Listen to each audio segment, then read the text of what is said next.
धन के तब भरोसा है ही नहीं, है ही नहीं है। गाड़ी निकाल। अच्छा अच्छी जाबो।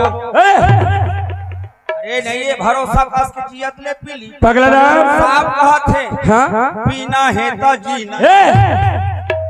अरे पीने है तो जीना है, हाँ।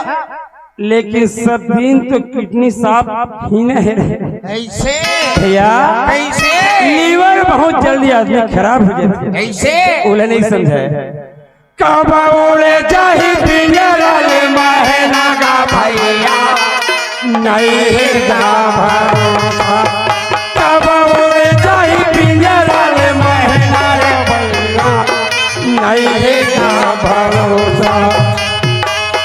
नहीं गा भरोसा तन के, नहीं गा भरोसा तन के, नहीं गा भरोसा तन के, नहीं गा ठिकाना तन के। कब उड़ जाही पिंजरा ले महना का भैया नहीं गा भरोसा।